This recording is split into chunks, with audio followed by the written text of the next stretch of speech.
Hi, welcome to HallowScreen, the podcast that only comes out in October about horror movies, in which I interview people about their favorite horror movies. Today I have Katie. Hi. Katie is a very creative video person, and we're going to get into her favorite horror movies. Love horror movies, so. Yeah, that's why when Tom told me I should get you, he was like, Yeah. she loves horror movies. You People have to say get I'm her. a little creepy, so. You're a little... It's very fitting. I wasn't going to say it, but... I'll say it. I'll be the one. All right, what is your favorite indie horror movie? My favorite indie horror movie is gonna be A Ghost Story, which I was actually gonna put that as my favorite, but I took a look at the budget for that movie, and it was like super, super low, which I was surprised about because it had like Casey Affleck in it and Mara Rooney, so I was like really shocked. So I was like, okay, this has got to be on it, and I guess it felt different from most horror movies. Like, I'm not a huge gore person, and I'm not a huge like jump scare person, but this one felt like it dealt with more of a fear of the unknown and a fear of losing somebody you love kind of unexpectedly, and yeah, so that's why I put it right there on the indie. Man, I when I saw that, I was like, that's not a horror movie. It is, if you look at it. I guess, and that's what just kind of changed my mind, is how you just put it about the fear of. Yeah, kind of I was real-life debating it. stuff. I was debating it because a lot of people, you know, was definitely not under that genre, like any of the tags. But yeah, thinking about like when I first watched it, I was like, this made me really think and kind of like really sad and scared, kind of, because they seemed like a happy couple that had everything going and they were about to start their lives, and then I think it was a car crash, and he passed away. So it deals with not only her grief in dealing with it, but Casey Affleck's character, you know, they present him literally under a sheet as the ghost. Can't get more direct than that. And how he deals with it. Not really understanding, you know, how he died and what really to do. And also had some cool, like, time travel going on. Like, seeing kind of how life wild. keeps going on. It shocked me, honestly. I did not. I did not it's either. So kind of boring, like a slow burn kind of movie, and then it just like takes off. Yeah. And it's wild. And I think my favorite quote from that movie was, he saw another ghost, somebody else who was dead, and they had knocked down the other ghost's house. And Casey Affleck's character asked him, you know, who are you like waiting for? And he was like, I don't remember. So just kind of like a ghost like haunting the house, but not remembering why. So this is sad now. I'm sorry. I'm sorry. You can cut that whole segment out of it. Yeah, I know. Never mind. What's your favorite indie horror movie? And then cut. Beep.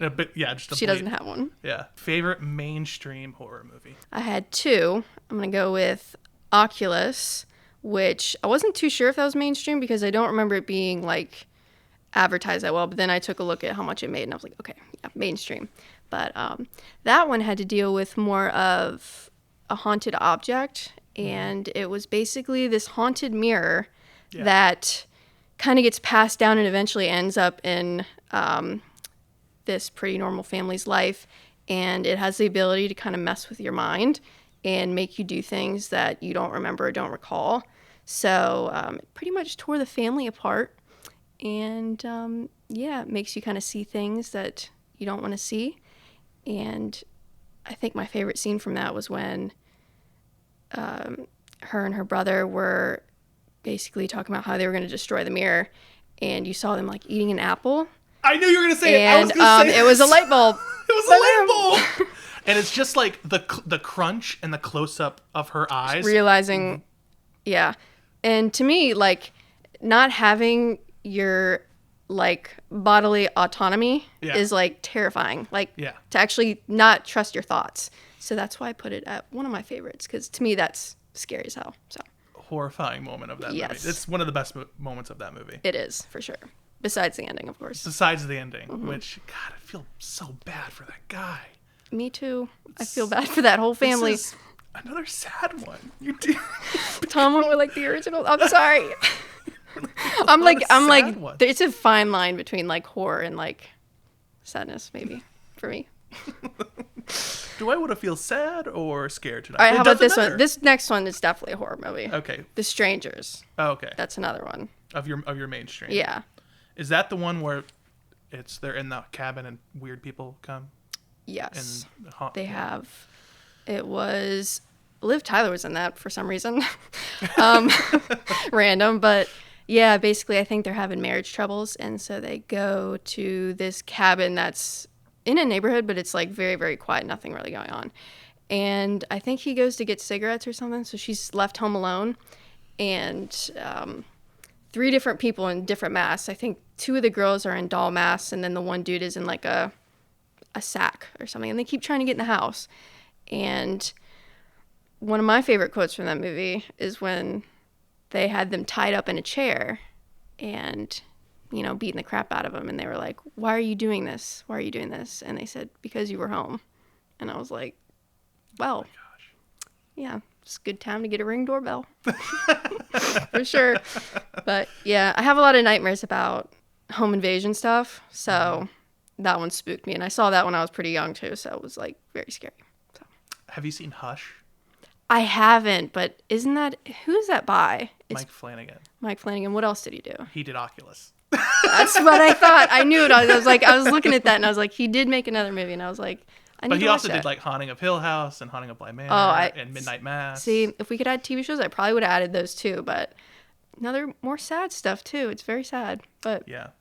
But anyway, Hush is a home invasion movie where she's deaf.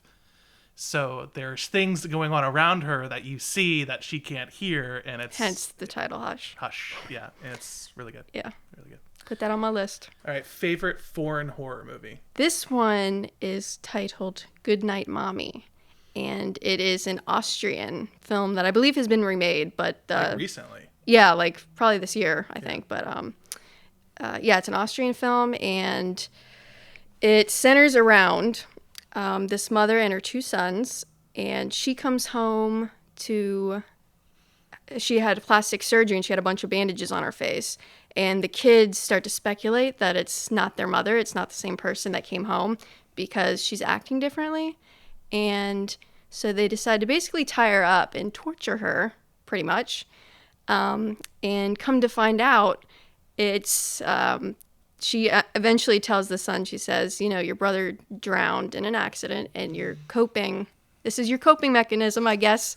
And so he's basically hallucinating. Ugh. He's hallucinating his brother there, but the hallucination of the brother, he's like kind of the evil one that's telling him to, you know, that's not your mother, that's not your mother. And yeah, ends tragically with him listening to the hallucination and burning down the house with her in it. And yeah, very scary. And also sad.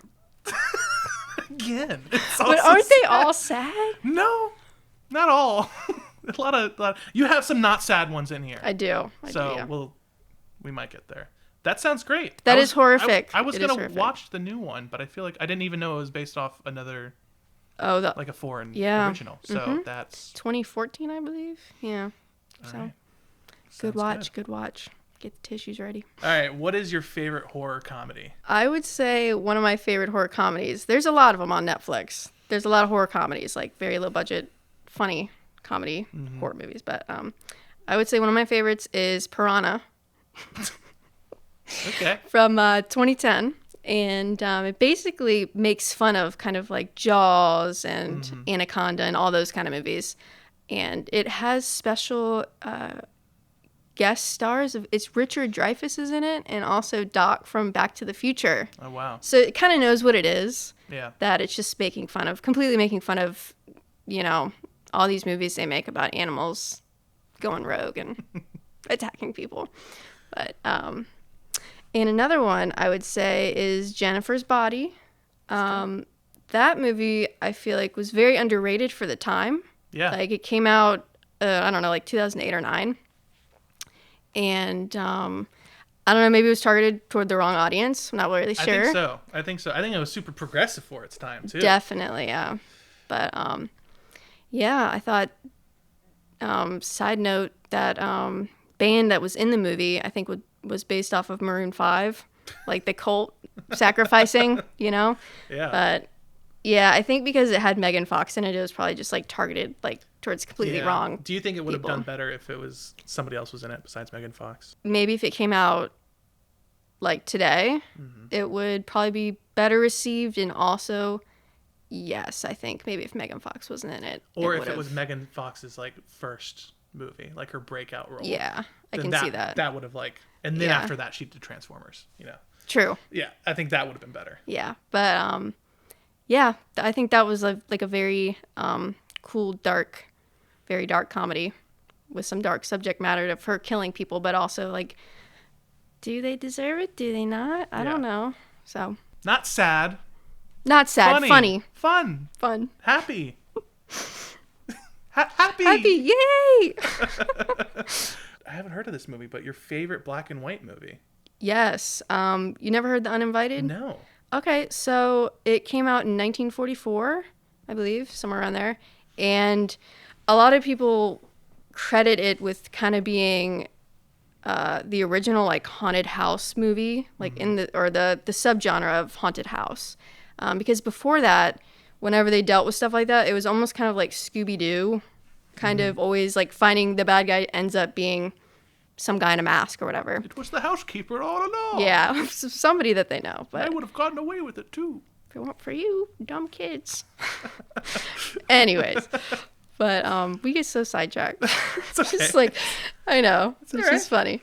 I thought the practical effects were really cool. Like watching it now, obviously it's not scary because we have all the CGI now, but back then I'm sure it was very scary, like seeing ghosts and things like that. But yeah, and I think it had a lot to do with dealing with, cold spots in the house and, hearing things around the house, creaks and stuff. So watching it, I could definitely see its effect, like today on movies. Yeah. Which it had another effect, like I think it's one of my favorite movies at the end we'll talk about, but it definitely had an influence on that one.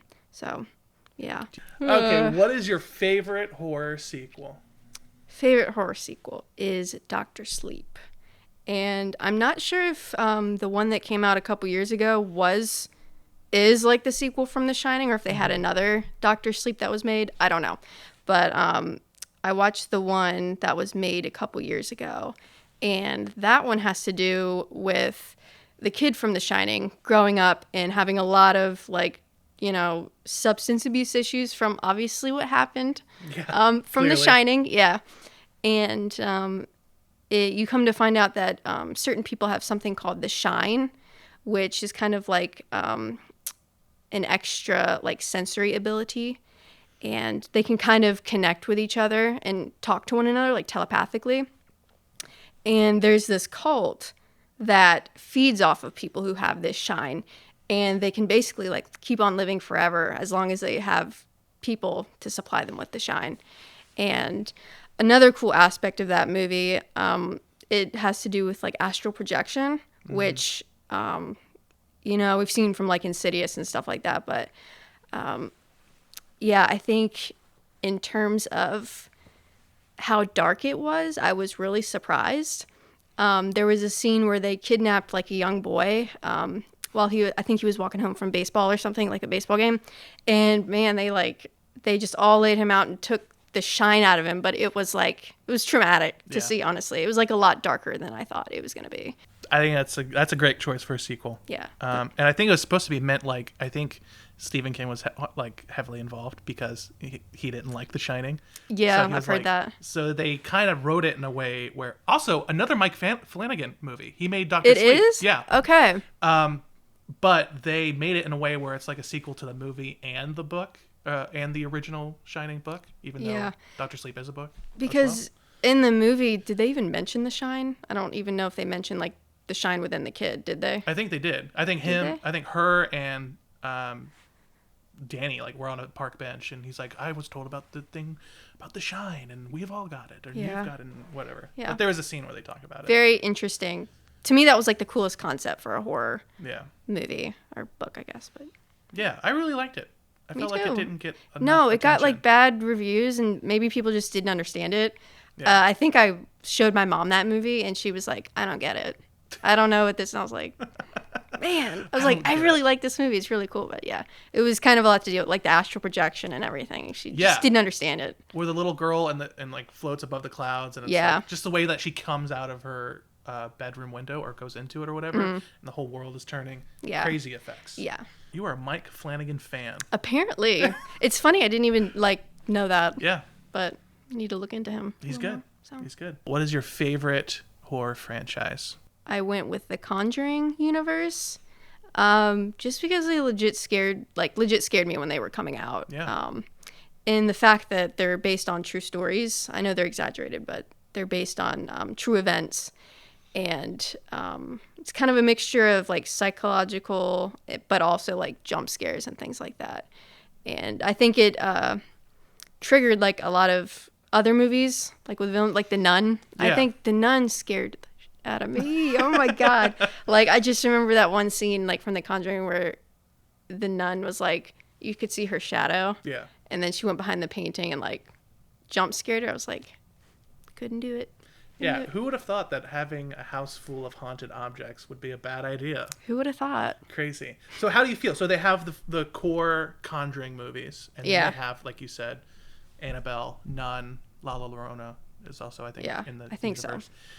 How do you feel about those offshoot movies versus the main series? I like a few of them. I like the direct sequel, Conjuring 2. Yeah. Conjuring 3?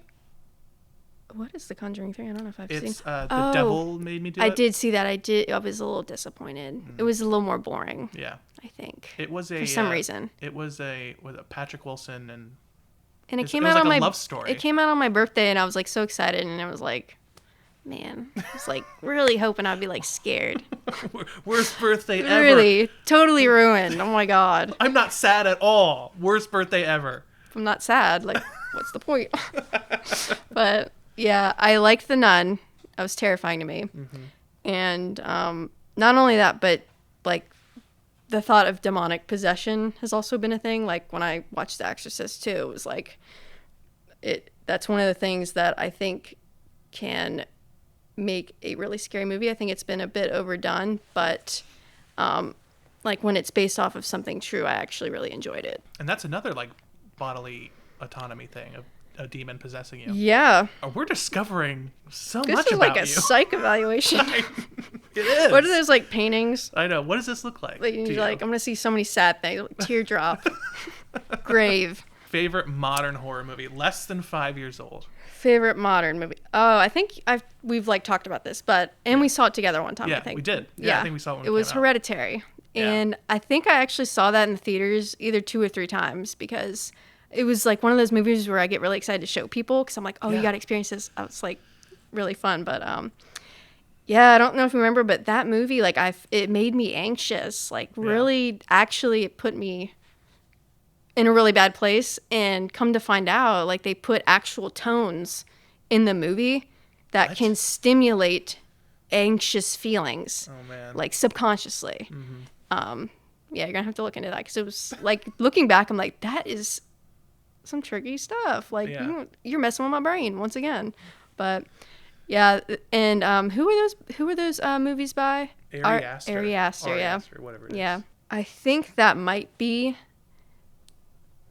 one of my favorites over Midsummer. Like, once again, I think we talked about this, but I think the story of Hereditary was what really got me, and this kind of feeling that something like this could actually happen, like past, like, you know, like the other stuff, but it's like the cult and how it was like has to do with demonology and stuff. It was like really, really freaking scary to me, and Toni Collette, got to give it to her. She did great in that movie. Dining room table scene. Gosh, yeah.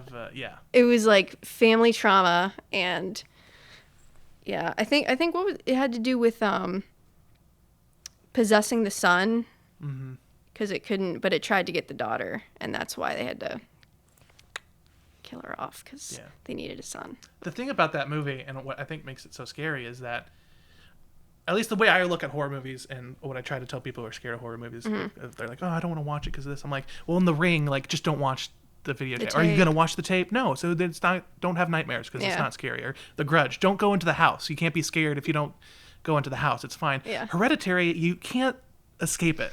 People are doing things to you and you don't know that they're doing it, and it just happens. And not only that, but like, even, wasn't the mom like making dollhouses and making replicas of the crime scene of the daughter's head, like being decapitated? It was just like stuff like that. That's like, I don't know I don't even know what the genre you would even call that, where it's like just people doing weird stuff, like creepy stuff, or like trauma making people have these weird coping mechanisms. And I think that's the scary part about it, is that it could literally, like, we're one traumatic event away from having a breakdown. But hopefully no family history of cults. But I hate that you picked this. Sorry. What's your favorite gory scene? I was doing a lot of digging. I don't necessarily like gore movies. Like, Hereditary, it was kind of had some stuff in there, some disturbing gory images, but it wasn't like the whole genre. So I picked Hostel because I saw that when I was like probably way too young to be watching something like that. Yeah. And that explains a lot. But I think my favorite scene in that, the one that disturbed me the most, was when the guy was trying to escape the facility, because, it was like a bunch of rich people, I think, paying to be able to torture people. Yeah. Like really disturbing stuff. And I think that was even a cult. They all had like the same tattoos. And one of the main guys escapes, and he sees a girl who I think had like lost an eyeball, or had like an eyeball hanging off. Yeah. And he's like, kind of debating, like, oh, should I go? No, I gotta go save her. And he has to like cut the eyeball off. I remember that. And then he takes her and they run off. But you're kind of hopeful that, okay, they've escaped, things are gonna get better. But she catches a glimpse of her reflection in like a passing train and decides to like step in front and end it because it was too much for her to handle. But basically every scene in that movie you could go with, and it's gonna be like, understandable. Part of the reason I'm like, I don't want to go to Europe. Okay, no, I'm sorry. I'm glad you said that, because I think I told Tom that. I was like, I think that, like, early on I was like, they kidnapped people in Europe. I think it was like way Eastern Europe or something like that. But I didn't even know what a hostel was. Yeah. I was like, I had no idea. But definitely scared me from some international travel. Yeah. For sure. We did it. We're at the end. All right. Forget everything that you've seen. Forget everything that you've talked about so far. Mm-hmm. What is your favorite all-time horror movie?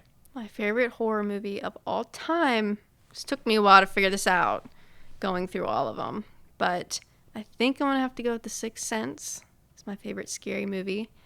Once again, I saw that when I was fairly young. Mm-hmm. I think my dad took me. Why?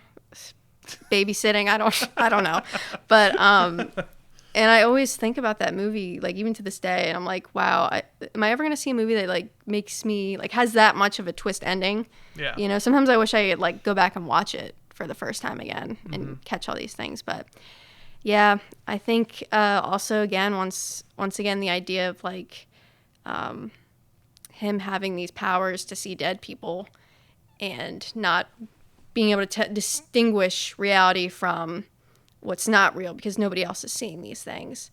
And especially as a kid, nobody's going to believe you when you tell them something like this. But I think he eventually convinces his mom that he's been talking to his grandma because of the bumblebee pendant that she finds. But sometimes I wish I could just go back and rewatch that for the first time. Yeah. Because it was scary seeing like him being able to see dead people and all the like prosthetics they had on people for like burn victims and stuff. It was a lot. Definitely, I remember, because I watched it way too young as well, but I remember as a kid like the tent scene with a dude throwing up or whatever. Something like that happened. I don't even really remember. Yeah, there's a little girl who was throwing up. Her mom was poisoning her. Yeah. Continuously. I forget, there's like some sort of weird syndrome that a lot of times moms get where they want their children to be sick, and so they keep poisoning them. But he saw her throwing up, and that definitely quite disturbing. Also, the mom, you know who the mom is? Toni Collette, isn't it? Yeah. That was the craziest thing when I realized. I was like, she looks just so different to me, or I just don't associate her with. I just associate her with like different movies, but it makes sense. She does a really good job in horror movies, I have to say. How would you feel about a Sixth Sense sequel with who's the kid? I forgot his name. Haley Joel Osment. Haley Joel Osment. I don't know. Sometimes, I'm like, oh no to no sequels. Don't do a sequel ever. But like some of them end up. Yeah. Like if the story was worth telling. I feel like it could be a lot like a Dr. Sleep sequel of like a. I think if it's a older person. If it's not just like a money grab, if it's like an actual, story to tell, I guess, I'd be down for it. So. And Haley Joel Osment was a ghost the whole time, gosh. Even through the first movie.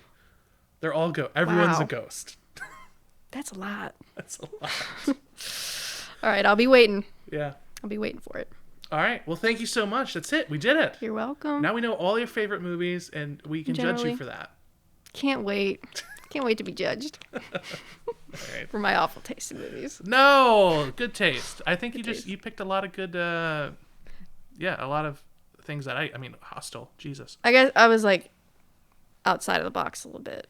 I was coloring outside the lines a bit. It's all right. No, I think it's good. Good choices. Ghost Story. Yeah. No, I need to watch that again to really. Yeah, I was literally like, I was gonna start off with an argument because I was gonna go hard as hell. I was like, that is not a scary movie. That's not a horror movie. But the way you framed it, it's like, that's it's a good point of just like loss and grief and and both sides of it, Yeah. So horrific.